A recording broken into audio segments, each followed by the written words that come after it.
your favorite YouTube dealer. I appreciate you guys for stopping in. We got some more songs off of the Encore album that I'm still surprised that I haven't heard, but I guess I just wasn't listening as much back then as I thought, or I just skipped over this album. But this one is called Puke. It's got me a little bit nervous as to what we're going to actually get because, you know, M be wildin' sometimes. I don't expect anything different. Let's dive in. Let's find out. Fair enough.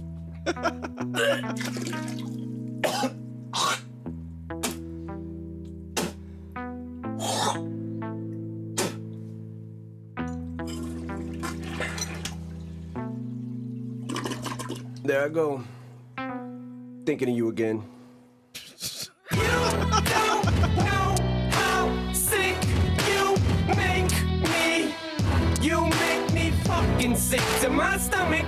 Every time I think of you, I puke. Must just not know. You may not think you do, but you do. Every time I think of you, I was gonna take the time to sit down and write you a little poem, but off of the tone would probably be a little more suitable for this type of song. Whoa. I got a million reasons off the top of my head that I could think of. 16 bars, this ain't enough to put some ink to. So fuck it, I'ma start right here. I'll just be briefer. About to rattle off some of the reasons. I knew I shouldn't go and get another tattoo of you on my arm, but what do I go and do? I go and get another one. Now I got two. Ooh. Now I'm sitting here with your name on my skin. I can't believe I went and did this stupid shit again. My next girlfriend, now her name's gotta be Kim. Shit.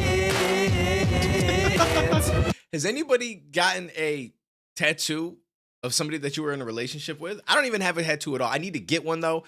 I'm slacking, I know. So those of you guys that stopped into my 24-hour stream, which is it's almost been a year now, one of the things was I was meant to get a tattoo, and I've got to stop being a little baby and go get one. I still plan on it. I'm just a little bit nervous. I feel like it's gonna hurt. I'm just a little bit worried about tatting myself, but I'm trying to get in shape because I think I'm gonna get the tat like on my chest, but I don't want to get it on my titty. You know what I'm saying? I want to get it on my pec. So I got to get myself back in shape. But I'm like 13 pounds down. So we moving in the right direction. I gained a little bit of weight over these last 6-7 months. You know, a little wild out here, but we're moving back in the right direction. And once we get there, I will get that tattoo. So, you know, just bear with me. Just bear with me. If you only knew how much I hated you for every motherfucking thing you've ever put us through, then I wouldn't be standing here crying over you.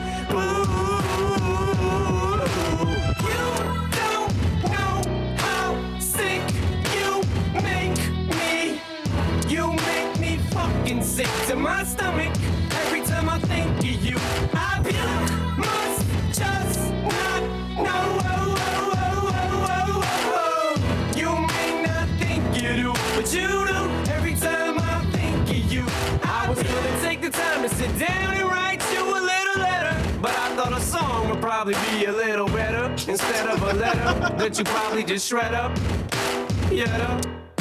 I stumbled on your picture yesterday and it made me stop and think of how much of a waste it'd be for me to put some ink to a stupid piece of paper. I'd rather let you see how much I fucking hate you in a freestyle. You're a fucking cokehead, son. I hope you fucking die. I hope you get to hell and Satan sticks a needle in your eye. I hate your fucking gut, you fucking slut. I hope you die. Die. Yo, that's wild. So I assume this is obviously about Kim because he said the next girlfriend I have to be Kim. He got a second tattoo of her, and he's like, yo, I hope you die. That's when you know shit is real. That's crazy. Has anybody, I mean, listen, you don't got to out yourself because you might sound a little crazy too, but has anybody gotten to the point where they feel that way about the person that they've been dating? Like, or they're kind of stuck in this back and forth with, right? And I feel like that comes from a place of, obviously, if they're a really horrible person and they've done horrible things to you, you can get to feeling like that. But I feel like it also comes from a place of you having a hard time of letting go of that connection with that person. Even though you know that it's best for you to let go, you've spent so much time together, so many years together, like they've become integrated into your life in a way that like you keep allowing them back in, even though you know that they're toxic for you, you know that they're horrible. And you get to the point where you're like, yo, I just wish that you would die, because it's like the one way that I know that I won't go back to this bullshit. Does that make sense? I'm not saying I've ever been there, but I feel like that's also a place where that can kind of come from. Please don't get me wrong, I'm I'm not bitter, I'm mad. It's not that I still love you, it's not cause I want you back. It's just that when I think of you, it makes me wanna yak. Or it's that. What else can I do? I haven't got a clue. Now I guess I just move on, I have no choice but to. But every time I think of you, now all I wanna do is puke. You don't know how sick you make me. You make me fucking sick to my stomach. Every time I think of you, I puke. Yo, it's wild too. Think so this says okay. This it's not even on Eminem's actual channel, so it says 948,000 views. This song, we all know, millions of views. This song has easily millions and millions of views. Probably 10 to 20, 30, 40, 100 million. Like it's probably got a lot of views. It's an older song. My man's been around for a minute. He's acquired one of the most craziest fan bases ever, as far as like the size of it. So you know that this song has an insane amount of listens. Just imagine if somebody that you dated put a song out called Puke, and it was about you.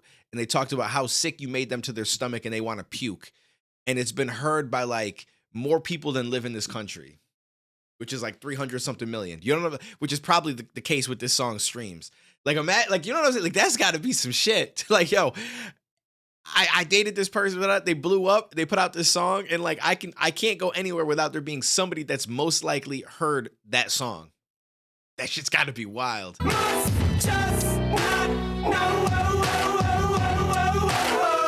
You may not think you do, but you do. Every time I think of you, I puke.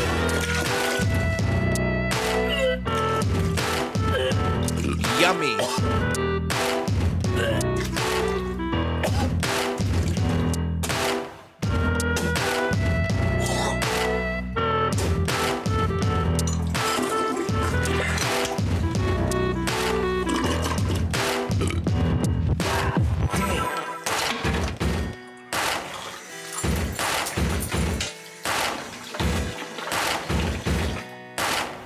So I make sure he doesn't say anything at the end of this. Fuck, bitch. Okay, well that was it. Fair enough. That was a wild track. I can't believe I've never heard that. I just don't recall ever hearing that. If I did, it wasn't like intentionally, like I sat down and listened to it. I could have swore that I had heard more of this Encore album, but maybe I heard a couple of songs, didn't think it was for me, and I just went back to his first two albums at the time, because I think this was his third album, right? You had the Slim Shady LP, the Eminem Show, then I think it was Encore, then the Marshall Mathers LP, if I'm not mistaken. And out of those four, I liked the other three. This one, I just didn't remember liking all that much, but I don't think I even gave every song a chance. I think I might have heard a couple things and just said that it wasn't really for me. Maybe some friends had heard it as well and said like, yeah, it's not the same. You know what I mean? So I skipped over it. But that's what we doing now. We diving in. We checking some stuff out. We seeing what's what. So let me know what you guys thought down below. And for anybody that's still here, first of all, you're a legend. Second of all, give me like your list of like give me your top 3 Eminem albums. Your top 3 Eminem albums down below. I'm just curious what people think. But I appreciate you guys. And I will catch you in the next one, homies.